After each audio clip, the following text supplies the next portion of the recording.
Yes, reka mbashimire mwese bakunzi ba Kamanzi Official, nifuriza buri wese kugubwa neza aho aherereye kandi tugire icyumweru cyiza cy'imirimo kuri buri wese. Ni wa mwanya rero tugaruka ku makuru n'ibiganiro byerekeye ku bukungu bushingiye ku ikoranabuhanga, twibanda kuri Ruby Network ndetse na Pi Network. Uyu mwanya rero tugiye kugaruka ku butumwa twandikiwe n'umwe mu bantu utanyibwiye izina, ntekereza ko ariko yabishatse. Ngira ngo dufatanye kumva ubutumwa no kubusubiza niba biri ngombwa. Yabanje yisegura ariko nanjye reka nisegure rwose, ntimukajye mumfata nabi, ntago mbasubiza nabi nkuko yabigize impungenge. Ndagira ngo ariko impamvu mbasomeye ubutumwa nuko numvise ari ubutumwa burimo bimwe mu bibazo twibaza cyangwa se mu butumwa dukeneye. N'abatindiye rero reka mwumve ibaruwa y'umuntu watwandikiye. Aragira ati: Kamanzi muraho neza, ndi umukunzi w'ibiganiro byanyu mutanga kuri Kamanzi Official. Mbandikiye ngira ngo niba ubishoboye unsubize ibyo nkubaza kandi ntiwumve ko nkwibasiye ngo ugire uruhande ubogamiramo. Arakomeza agira ati: none niba wibuka neza igihe mining ya Pi Network yatangiriye kugeza ubu, ubona mining izarangira ryari? Ngaho re. Icya kabiri, agaciro k'ifaranga ryayo, ubwo ni Pi Network, Pi Coin, kavuzwe kenshi. Ibyo bigeze he ko tubona ahubwo irutwa n'izitazwi na benshi? Aho da. Icya gatatu, kuki mubona muhora muduhumuriza mu biganiro byanyu ngo Pi igiye gutanga umusaruro? Iryo humure nawe waba urihabwa na ba nyiri Pi Network?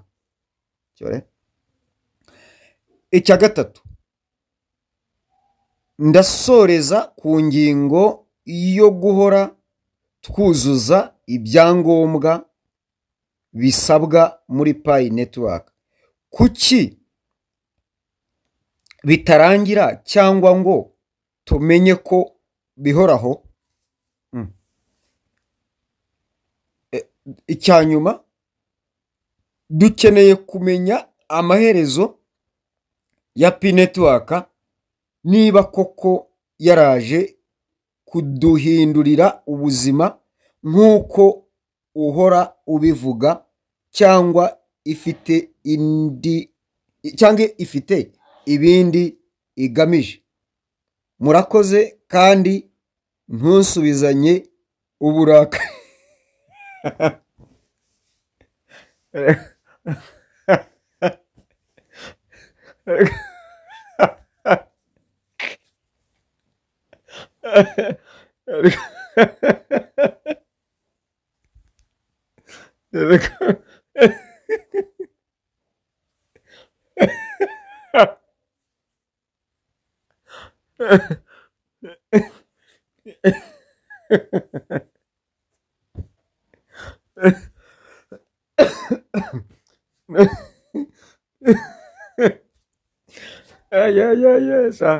Mfite ibibazo kabisa. Reka saba abapayini babashe gusubiza uyu muntu. Reka duhere ku cya mbere wenda dusubiza. Naragowe kabisa. Icya mbere, niba wibuka neza igihe mining ya Pi Network yatangiriye, ni ku itariki 14 z'ukwezi kwa gatatu umwaka w'ibihumbi 2019. Turi ku itariki 20 itariki zinga 19. Ego uyu munsi z'ukwezi kwa gatanu umwaka w'ibihumbi 2025. Ni imyaka 6 irenzemo, imyaka 6 yuzuye kuri 14 z'ukwa gatatu umwaka w'ibihumbi 2025. Ati kugeza ubu ubona mining izarangira ryari? Nakubeshye, ntabwo nzi igihe mining ya Pi izarangirira. Icyo akora ntabwo nsubizanye uburakari babimujije. Icyo akora je nifuza yuko mining yakubita nkundi mwaka. Noneho ndagakoze. Icya kabiri, agaciro k'ifaranga ryayo kavuzwe kenshi, ibyo bigeze he? Ko tubona ahubwo irutwa n'izitazwi na benshi. Reka rero mbabwire, aha ngako gaciro ndifashe nta kintu mbisubizaho, nanjye mbibona wenda ikiza kirimo nuko Pi atari yishyiraho ako gaciro.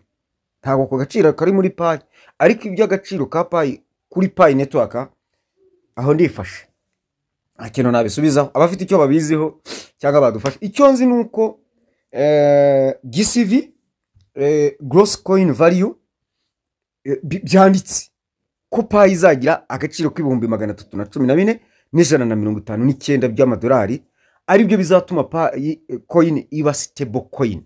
Sibyo? Ni icyo nzi, ni icyo ntegereje, ntikiraza, ntibarakivugaho, no mu byo bavuga ntibarakivugaho, sibyo ko hari aho byanditse muri Pi. Bo ibindi birenzaho mana yanjye ndifashe. Nk'uyu munsi nabonye iri kuri 0.73. Ubwo rero aho ndifashe pe. Icya gatatu, kuki muhora muduhumuriza mu biganiro byanyu ngo Pi igiye gutanga umusaruro? Iryo humure nawe waba urihabwa na ba nyiri Pi network? Reka da, ngewe icyo nzi kuri Pi, impamvu mbahumuriza ni iyi ngiyi. Ngewe nkurikije ibyo nsoma bizakorwa muri Pi network n'ibyo tugezeho, niyo mpamvu mbahumuriza. Naho guhora mbabwira ngo muhumure ndabarahi, usibye no kuba n'iryo humure nta handi mpurira na Pi network usibye muri ayo matangazo. Nkuko uko bisoma niko mbisoma, wenda icyo turushanwa ni ukucengera nkamenya byinshi kuri byo. Yego mo indani mu nyandiko zayo nta ndavuganira nabo ariko hari aho tujye tumwandikira direct message cyane bitewe n'ikibazo ufite muri Pi network, kandi bajya babisubiza. Ariko ntaragusubiza, hari naho twajya twandikirana hari nyuze hari atumining ukajya muri chat, ariko barabihagaritse. Ariko mbere twarabikoraga kandi akagusubiza. Icyakane ngira ngo ati ndasoreza ku ngingo ndasoreza ku ngingo yo guhora twuzuza ibyangombwa bisabwa muri Pi network. Kuki bitarangira cyangwa ngo tumenye ko bihoraho? Ntabwo ngisubiza mana yanjye, nanjye mbibona niyo nyine pe. Okay, ibindi ntabwo mbisubiza kuko nta gisubiza aho ngo mafitiye. Ngewe nshinzwe kuzuza ibyo bansabye kuzuza, nta kindi. Ariko reka mfate urugero.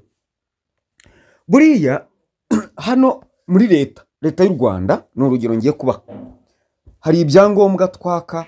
Icyangombwa kikamara amezi 3, nk'icyemezo cyo gushyingirwa, cyuko washyingiwe, icyemezo cyuko uriho, n'ibindi. Ugasanga bagihaye amezi 3, nyuma y'amezi 3 waka ikindi. Numva rero kuzuza ibyangombwa dusabwa bitaba ikibazo cyo kuvuga ngo nibihagarare, ahubwo igihe cyose tubona ko ari ngombwa, babona ko ari ngombwa, numva babizanye twabyuzuza tutageze tutivovose. Ni ku neza y'umushinga, ni ku neza yacu, no kugira ngo ibintu bikomeze bigende neza. Ariko nta binindi burenze waho ngaho, kuko sindi mu babitegura, ahubwo nanjye ndi mu babyuzuza. Ntazi igihe biziye, njya kubona nkabona biraje, nkavuga nti reka nanjye mbyuzuza. Rero wenda ntago naba nkoze ikosa gutanga amakuru nti turimo kuzuza ibyangombwa ibi n'ibi. Hanyuma icyanyuma ati dukeneye kumenya amaherezo ya Pi network, niba koko yaraje kuduhindurira ubuzima nk'uko uhora ubivuga, cyangwa ifite ibindi igamije. Mwana yanjye noneho amaherezo ya payi rero bavuze ko ari ubuzima bwose, tuzayiba mu buzima bwacu bwose, mu buzima bwa buri munsi. Niba ari ubuzima bwa buri munsi ntibugira aho bugarukira, kereka njye mpfuye nkayisiga nk'uko hari abapfa, n'ubu wakumva napfuye. Ariko mu by'ukuri ibyo kuvuga ko hari ibindi igamije, buri wese, nta muntu ukora umushinga adafite inyungu agamije, zabize ku giti cye akura muri rubanda. Ese ubwo urumva payi idafite ibindi igamije? Ese ubu urumva umushinga gusa yaba yarabonye inyungu gute twebwe tugasigara? Ntabwo mbibona. Kandi njya kugeza ubu wenda simpamya yuko payi network idafite ibyo idafite inyungu kugeza ubu. Inyungu irazifite nubwo atari zo wenda naje kurondora, ariko zirahari. Ariko mu by'ukuri tuvugishije ukuri, niba umushinga ukiraninga ukiri mu bikorwa, ukirimo kubakirwa ibikorwa remezo nk'uko tubibona mu nyandiko n'amatangazo bitandukanye, ndumva twaba twihuse kuvuga ngo ngo amaherezo ngo yayo ngo nayahe, ngo kuki bahora bavuga ko izaduhindurira ubuzima. Rero ngo mpora mbabwira ibyo ngibyo nibyo twabwiwe, mba ndimo kubaha amakuru. Ariko ibyo amaherezo yayo cyo ntayo nzi, cyangombwa nuko icyo nitayeho ni ukuba mu mushinga gusa. Mba ngira ngo mbasangize amakuru kugira ngo namwe mugire gute, mwumve ibyiza byayo. Rero mureke niba bitaranaboneka ibyo byiza tubitegereze, ahubwo turebe mbere na mbere umushinga wubatse ute, wubatse neza, uragana heza. Ese aho uvuye naho ugeze biratanga icyizere yuko umushinga uzaba mwiza? Urugero nk'iyi nama bavuye muri Toronto muri Canada, ese hari ahandi mwari mwarigezemo mwumva muri izo nama? Nese niyiziye mwenyewe? Hari umuntu wigeze kunyandikira ndabyibutse, abwira ngo Dr. Nicolas ngo ni igicupuri. Noneho avuga ngo umushinga ngo nuwa Leta Zunze Ubumwe za Amerika.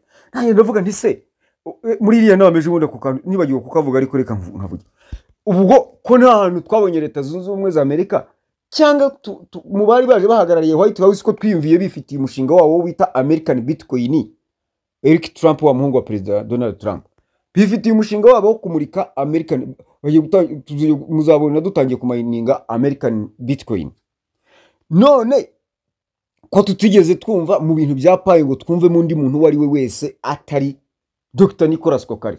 No kuba rero umushinga niba ugikora ukigira mu by'ukuri ntabwo ubu se ko nta bantu baragira ikibazo kuri Satoshi Nakamoto ko nta umuzi, ariko ko Bitcoin ikora. Urumva kuki nta urekarama ngo kuki nyira yari hehe ngubiki undarahari kandi afite imbuga runaka ushobora kumubonaho direct message rwose ukayimwandikira umushake mu mwandikire, ariko bataza kugira ngo nasubije nyurakari nkuko babimbujije.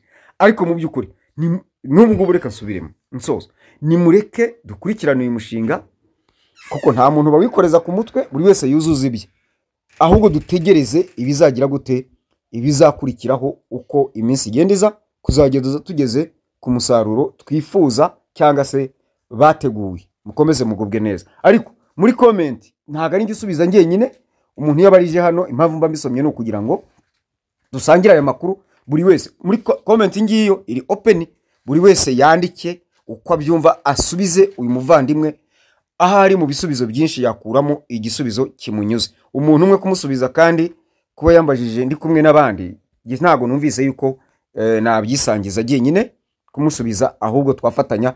Mwandikire muri comment mumusubize nawe arabona igisubizo nta kibazo. Murakoze cyane.